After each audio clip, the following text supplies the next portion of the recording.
Hello and welcome. I am Dawn Gluskin, and this is the Rebel Entrepreneur. And in this interview series, I am talking with some really amazing entrepreneurs and thought leaders who sort of do things a little bit differently. They have an unconventional path to success.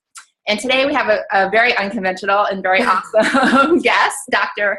Gabby Pulici. Hello, Gabby. Hi. Thank you for being with us today. We're excited to talk to you. My pleasure. I love the title Rebel Entrepreneur. As soon as you said it, I was like, yes, sign me up. You're like, that's me. So for those of you who aren't familiar with Gabby's work, she is an expert in holistic medicine. She has a really cool story. She's been to over 40 different countries. She has over 2,000 hours logged into yoga and body work, meditation, energy healing. And she recently founded the Women in Wellness program. Besides that, she's just this cool like hippie chick that's a doctor and has tattoos. She's a yogi. So that's where the unconventional comes in. So it's very confusing for people sometimes when I show up, like when I introduce myself, they're like, what? Who are you? I think it's cool though. So I guess tell us about that. Like how did you become Dr. Gabby, and then what did you study and where did you think you were going to go, and how did you end up here? Like what's your story? Yeah, that's a good question. I would say that it all happened by accident and on purpose, kind of. It's like I sort of followed my curiosity and my passion, and one thing led to another. I originally thought that I was going to do a traditional degree in psychology. I was always like really fascinated with the mind and with behavior, and I got into that in my undergrad, and then I was introduced to like the holistic therapies. I met this reflexology lady, and she was like massaging my foot, and I was like, oh my God. This is the most amazing experience of my life. And so then I started exploring massage and body work and did that training, and then met some energy healers and yogis and things, and fell in love with the community, fell in love with the people.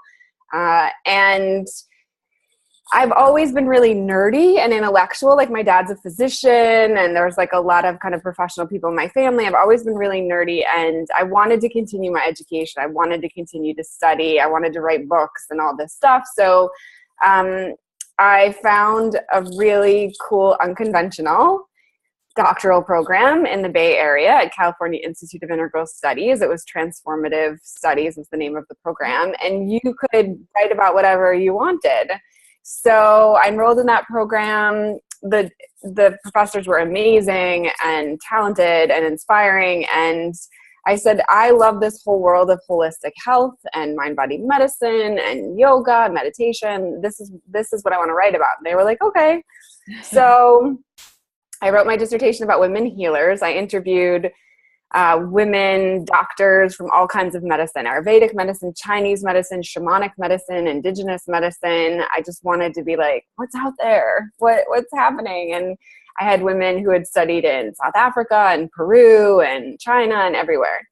And I collected their stories, and I listened to what they had to say, and I wrote up my big paper, and then that became the foundation of my teaching for the last 10 years was all the stuff that I learned in my doctoral work and my interviews and my training and stuff like that. So I've been in this space now for nearly 20 years. I never get bored. Like it doesn't matter like how long I do it. I'm always learning and always growing. And it's just such a cool niche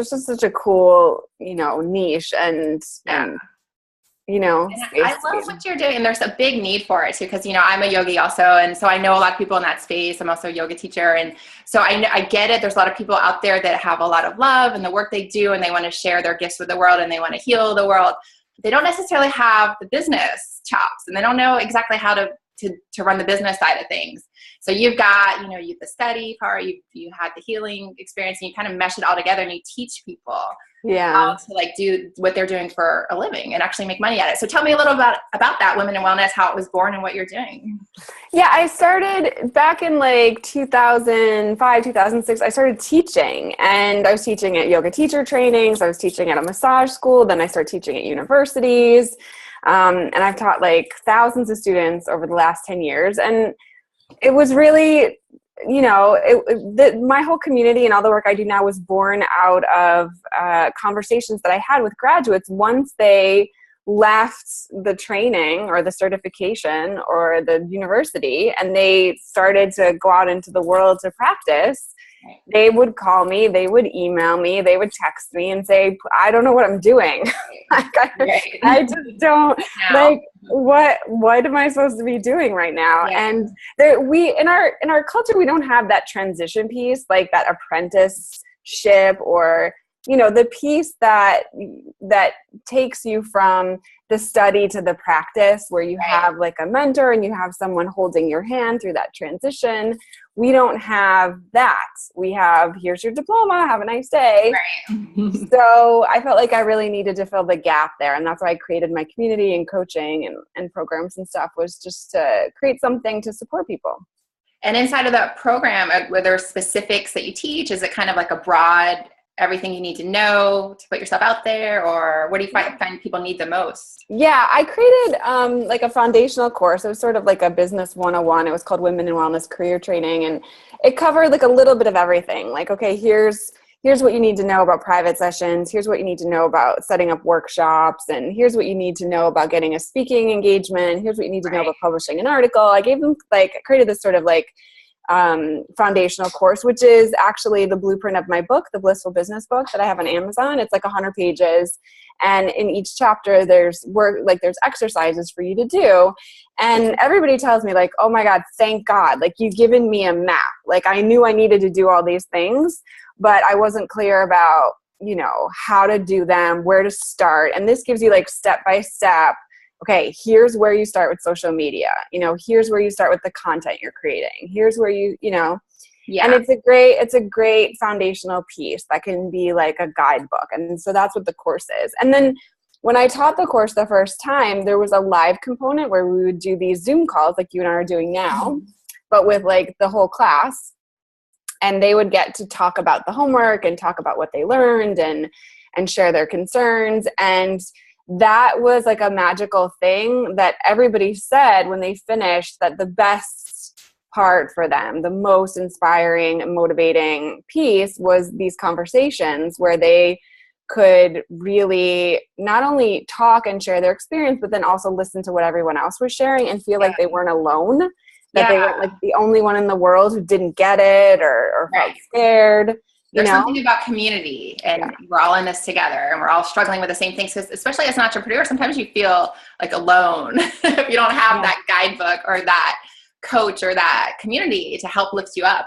Some days are better than others, and so sometimes you need that. Like, oh, I've been through this too. You'll make it. That's nothing. Just keep going. Yeah, they were super shocked. Like, if one person on the call would share, like, oh, I'm having a lot of trouble figuring out like who my target client is and like what my need. And then everybody else on the call would be like, me too. They'd be like, really? Like they would be surprised to hear that other people had the same challenges. So I continue that. Like all entrepreneurial circles, no matter what the industry, I think that's a common thing. And that's why community is so great when you're, that you're not in this alone. We've all had the same struggles, and we've all, done the same trial and error, and some ideas are better than others, and you have to bury some of them and, move on to the next one. So it's all part of it. And you did that too. I'm not a failure. Yeah.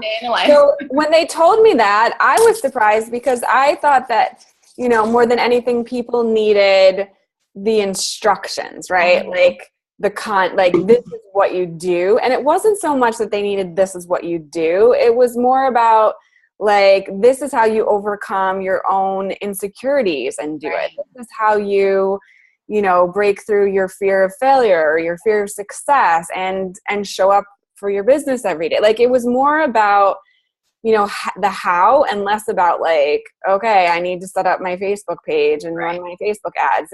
Like, there's a lot of that out there, but even with all that information available, they still weren't doing it. Yeah. So the block was something internal versus external. Yeah. And I wasn't expecting that. I like, looking back now, it's kind of naive, but I didn't think that there would be such a focus on the mindset and the accountability and stuff. And really, that's what I think the value is of my community is that they know when they show up on the weekly calls, I'm going to be like, okay, last week you said you were doing X, like accountability. And they're like, no. And I'm like, wait, why? What's going on? Yeah. And, you know, then you can make more progress. And I'm kind of a little bit of like a mastermind junkie. I've been in so many different programs over the years, and I love it. Well, you know, because I have an internal desire to learn and grow, but also just the community aspect, and we're in this together, and you just learn from each other and inspired by each other too. And it's to lift other people up and to be lifted up. It's just this nice little circle. Yeah. Going on. Yeah, I totally agree. I'm a huge fan of community. Yeah, for sure. So I wanted to talk a little bit. So one of the reasons I was inspired to do this interview series was to focus on stories. So, you know, in my work, I do storytelling, and I help people, you know, own their story and write their story. And I think story is so important to business because you are such a big part of your business. You can't just, you know, I'm going to show up my business as this person that the world wants to see, and I'm going to go home and I'm going to be someone else, you know. Yeah. Like, bring the real you to all of it. People are going to love it, but people are a little bit, you know, sometimes worried about that. They don't feel right. But you, I think, do an excellent job. I mean, I've seen you share through social media and just some really personal things about your life and your story, and you're vulnerable, but then you come to it from a place of inspiration. And so I wanted just to talk to you about that. I mean, do you want to share an example of maybe one of the vulnerable posts you shared? Yeah. And, not just what you shared, but also like, how did you feel before you shared it? And then after you got your feedback and stuff. That's the good stuff. Yeah. Mostly like terrified and panic attack and mostly like, what? I've been on a journey with storytelling for a long time because as I wrote in one of the recent posts that I posted, when I was young, my father started abusing my mother. I grew up in a family of domestic violence. And the message that I got from my mom was like, you know, calm down, let it go, keep it to yourself. Like I was told like, you know, to just, to be quiet about it. And so I stayed very quiet about it. And so much so that the posting that I wrote about my dad hitting my mom, one of my cousins, that's been my cousin for 42 years, she responded to the post and said, I had no idea this was happening. Yeah. And it happened for my entire childhood, but because I was silenced and told to be silent, I never told her. And we were close. With this cousin, we spent a lot of time together, and she had no idea, which tells you the kind of level of like, you know, silence and suppression.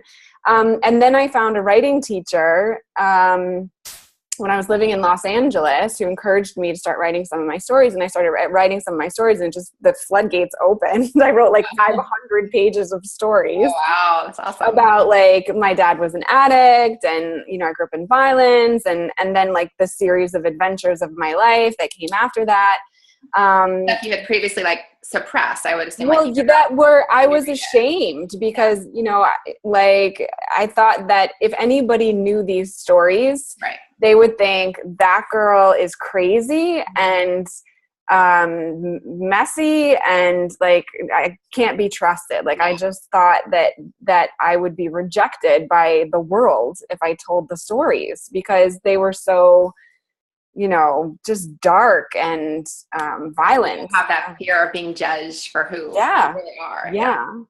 And then, so as I was writing my stories, I was also reading a lot of memoir. I mean, I must have read 200 or 300 memoirs about people with like addictions and, you know, people with eating disorders, people like everything. I've read so many memoirs, and I had the feeling when I was reading the memoir, like, thank God this person told me their story because it gives me permission to own my own story. And I don't like when I read a memoir and someone says like, oh, like I was abused or I had an addiction or something. I don't judge them. I'm like, I see them as like a beacon of strength and truth and courage.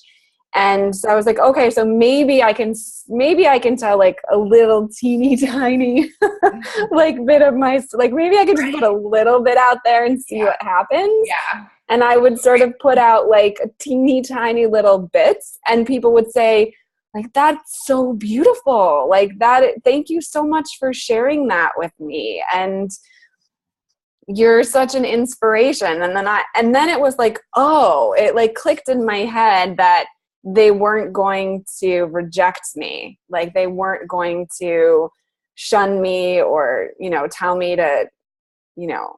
Right. Yeah. And that's so important. That's such a good point, because I think everyone kind of has that, you know, that feeling like, oh, if I told them this, they're not going to want to work with me. They're going to judge me. They're going to think I'm lesser person. Like I think we all go through that. And I know when I work with people on their story, that's like, they fear that, you know, because being vulnerable is like opening up and you're exposing all of your wounds that we've been like taught our whole life. No, you got to protect that. Don't let anyone see it. But vulnerability is actually beautiful and powerful, because stories, when you hold them in, they help that energy. It consumes you. You know, when you let it all out, it has no power over you anymore, except for like strength. Yeah. So I think that's a beautiful share. So then you started sharing a little more. Yeah, then I started sharing. And then one of the major things that was holding me back was that I knew my dad would kill me if I told the whole story. So I wrote the whole story down, seriously, like hundreds and hundreds of pages. And I just kept it, you know, in the back of the closet. And then my dad passed 2 years ago. Gotcha. And then I was like, okay, like my dad, you know, like there's nothing he can say or do if I tell my story. And so the last 2 years have been really a blossoming for me, because I've given myself permission to go into public places. Like I just gave a talk 2 weeks ago on a cruise. And I stood up and I told the story to a group of people. And I said to them, I've never said this in public before, because I thought for sure my dad would just, you know, what are you doing? Well, you want to protect the people. You know, So I've recently come into like, you know, more openness, more transparency, more vulnerability now, because both my parents have passed, you know, and so I don't have to protect that anymore, like those relationships. And, you know, my brothers and sisters and people, like, it's like everybody, we're all on the same page. So that was a huge consideration for me. And for a lot of authors that write memoir and people that tell their story, I think that's a big part of the decision about how much do you disclose. Because if it's about your partner or your family, you know, there can be consequences. Right. It's not just you that's you have to think about other people's feelings. Yeah. Understand that aspect of it too. Yeah. But it is liberating when you're able to put it out there. And what has shifted in your life since you've been able to come to terms with people come up to me. Like I had someone, after I did the talk, I posted a video of the talk, and someone that I know came up to me and he's like, oh my God, I watched the talk. He's like, it was mind blowing. He's like, I have a similar story and I never tell anybody, and I feel like ashamed of my story, and I want to tell my story. I want to do what you did. And then I was like, yeah, I was like, do it. I'll support you, whatever you need. Like, just, you know, and we talked through his story, and he got like really clear about the story. And then last night there was this event, and he told a story at the event, and it was like, it's like a miracle when you watch someone go from, you know, having that like hidden shameful thing to like coming out. And then the room was captivated by his story, and they were like, whoa. And it was just, it's like a miracle to watch that. So that's what I think is such a significant value in telling your story, is that if it then creates this ripple effect that someone else tells their story and someone else tells their story, then it's like, yay! Like everybody's like coming out. We can all walk around without this like weight on our shoulders. It's nice. Yeah. That's what I think is so fun. People think too, from a business standpoint, like, well, I own a business, you know, so that's different. You don't want to put your personal stuff out there because that's bad for business. I think that's a common, like, old school, like, misconception. You know, there's that old corporate, like, never let them see you sweat, and like, you know, don't ever talk about your failures. But I think that's very old school. I think people want authentic. They want the real you, especially we're so digital and we're online and things aren't as personal as they used to be. So we want to see the real you. We want to know, who am I working with? Who are you? And I like people more when they share, like when I know they're being honest, even if they've had some mistakes versus, putting this perfect polished, phony image out there. So, I mean, from a business standpoint, I mean, have you had any experience, positive or negative, from sharing? Yeah, I think it's positive. I think one of the considerations, because I encourage the women in my community to do this as well, like in their newsletters or their social media, I encourage them. Well, I think there's a couple things. Like, one thing is, we've definitely made this shift to being more authentic and more vulnerable. I mean, like Brené Brown's talk is like the most popular TED Talk of all time. And like we've definitely made this shift. One of the things that the women in my community have to take into consideration is what level of disclosure is appropriate for their practice. Right. So, for example, I have some women in my community that are psychologists and they do hardcore psychotherapy with people.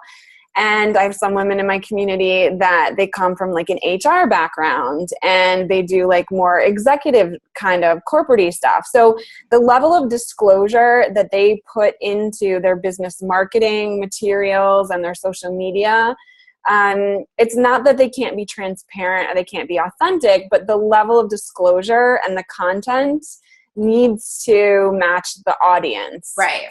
Whereas me, like, I'm doing holistic health and wellness and I work for myself and I can say whatever I want. And I'm saying it intentionally to do, to be that catalyst for other people to do, their sharing and everything. But I do think that there is, there's some consideration around disclosure depending on your intention and your career and all that. Yes. And then from a personal standpoint too, you have to be able to share it and not like, have severe anxiety and like break down, never sleep again. Like, it's good. Like you said, you just started sharing little pieces here and there. And then you got that encouragement. Like people were like, oh my God, this is beautiful. And then you're like feeling braver and braver to share more and more. So sometimes maybe taking those little baby steps too is appropriate. Definitely. Definitely. Cool. Well, another thing I wanted to talk about, so we've talked about this a little bit in the past and about, being authentic in business and also people knowing who they're working with are being authentic. You see a lot of marketing out there where you have these business gurus and they promise, follow my 10-step program and you're going to make 6 or 7 figures and, next month, like all this stuff. And some of them are good. I mean, some of them have good advice. So, I don't want to knock other people's business models, but there's a lot of stuff out there that, people I hear constantly, people have spent all this money, thousands and thousands of dollars on coaching and programs, and they still aren't making any money in their business. And, why do you think that maybe happens? Are people getting kind of suckered into spending money with the wrong people? Are they not taking away the right things, or what do you think is going on out there and why? Yeah, I see the same thing, and I've written rants about it on my blog a couple of times. Like, I mean, I think there's a couple of things. One is that there's no one size fits all, which you and I have talked about. There is no 10 steps that's going to make everybody the same amount of money and get the same amount of followers. That just doesn't exist. So like, that's a fantasy. I think people like that fantasy because it's the same thing like when people go to lose weight, right? It's like Weight Watchers, you lose all the weight, like that's the only thing you're ever going to have to do. I think people like the idea that there is a quick fix. Yeah. We've gotten in the habit of that. Go to the doctor, get a pill. It's like, it's nice to believe that there is something that you can just buy that's going to make your business work. Right. I also think that some of it is that we like to procrastinate by signing up for more and more masterminds and I mean, I know when I first got started, I felt like I had to take every webinar and I had to do every program. And at some point I was like, what am I doing? Like, why am I taking all these things? Like, because the stuff that I haven't even implemented the stuff that I learned in the last webinar, and I'm like taking another webinar. Right. So I do think that there's this kind of like eating like potato chips out of the bag. Like you eat a chip and then another chip, and the next you're like, oh my God, I ate all the chips. So Yeah. there's something about them that they're fun and you are learning and you're meeting people, and I think it can become a little bit addictive in that way. And then the last thing is that I think that there's different kinds of education and tools that are appropriate at different levels in your business, but nobody tells you that. Mm-hmm. Like in the first year, there's certain tools you should be using, but like if it's the first year of your business, don't sign up for Infusionsoft. Right. Like, don't. If you have no email subscribers, don't spend all that money. No. Yeah, like when you have, 5,000, 10,000, whatever, 20,000 people, and you want to segment your lists and you want to make funnels, great. But it's like there's a protocol of things, and you need to do some things before other things, but nobody really tells you. And if you've never built a business and you don't know anything about marketing and sales, then you don't know the difference between your email list and your sales funnel and your SEO and your something else. You don't know what any of that is. And then people start feeling bad about themselves. Like, what's wrong with me? Like, this person went from $0 to $1 million doing this. And why can't I, make $100? What's wrong with me? And it's like, it's kind of a psychological thing too that starts happening. Yes. I've heard that story, the same as you, like people are, I spent all this money and I still don't, what's wrong with me? I'm like, well, nothing's wrong with you, but that 10-step system worked for them because, they're a different person. They're in a different industry. Their path, everyone's path is different. So maybe step 2 and step 8 will work for you. Forget the rest. Let's work on those others. What are those other steps for you? Yeah. Very individual. There's no like one size. It's like diet. It's like exercise. It's like relationships. It's like everything else. Like some people are like paleo, vegan. Like, no, like you have to see what works for your body, for your blood type, for your, whatever conditions. It's the same thing with business. There's not a one size. Yeah. And I think there's a big internal factor of business too. Like, what are you on this earth to do? Who are you on this earth to serve? Like, what drives you? What are you passionate about? So something that you can stand for and really feel passionate about versus, oh, well, this person made a lot of money doing this, or, this person told me this is a good business to get into. So that, that's the first things first is you have to be aligned with it.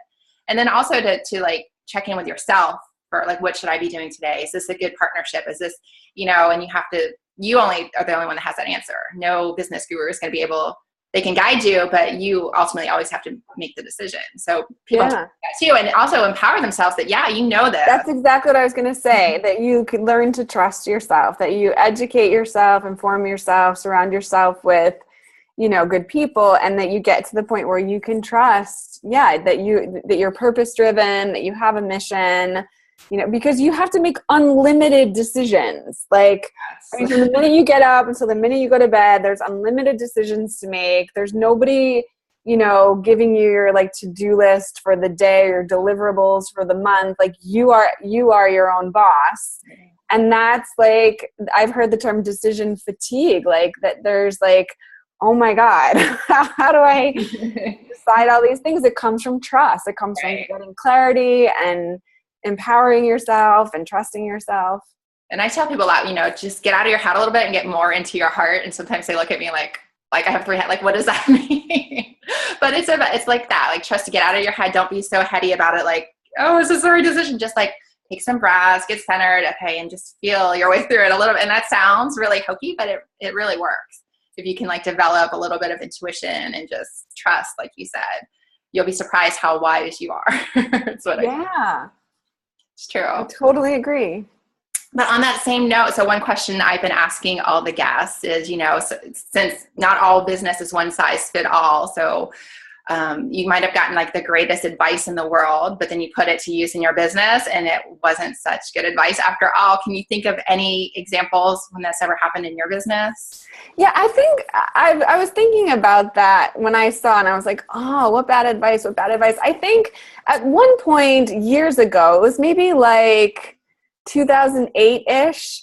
I had a mentor, and I said to the mentor, I need like a business course. I need just a spreadsheets and accounting, and like I need to go. I was like, maybe I should get an MBA, or maybe I should do some kind of business training, because I feel like I'm not grounded in, you know, the actual strategy and structure and numbers, and it's making me feel really insecure.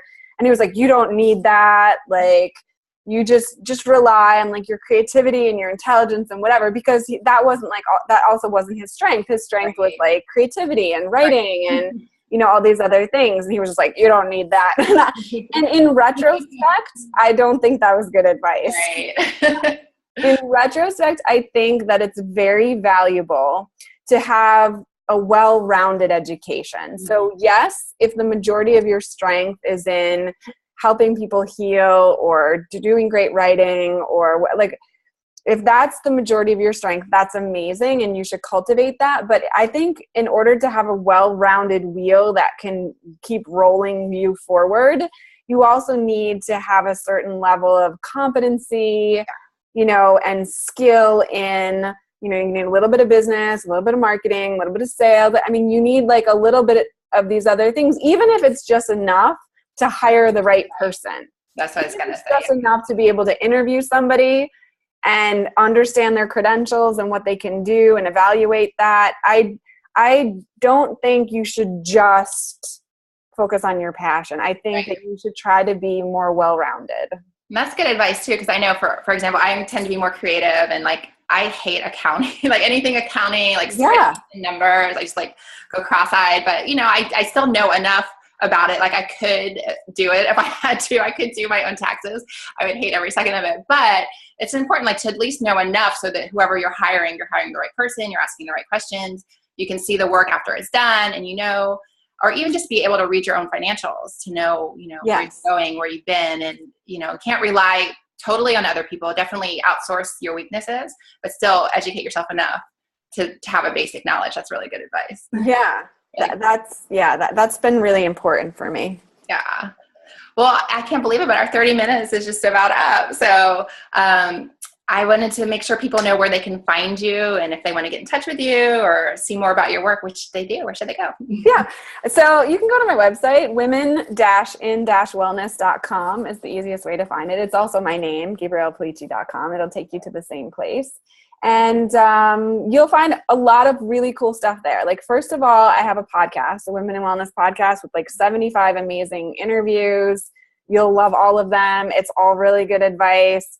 There's, you know, also tons of blogs with different kinds of tips and tools. Like, and some of them I tell you, like, this is the booking system I use. This is, you know, these are all the different technology things I use to run my business. So there's really good blogs and stuff there. There's a free meditation download to help you get clarity about your business. There's links to sign up for a free discovery session with me. So I offer everyone free 20-minute conversation if you want to tell me what's happening in your practice and get some feedback. So it's a great resource. It's someplace that you can get a lot of cool stuff, a lot of free content. And yeah, you can sign up for a conversation with me anytime. We can have a chat. Yay! Yeah. That's awesome. Well, thank you so much for being here. So that was women-in-wellness.com, or you can also click through the rebeletrepreneur.biz to find her website. So thank you so much, Gabby. I really Thank you, Dawn. All right. Bye.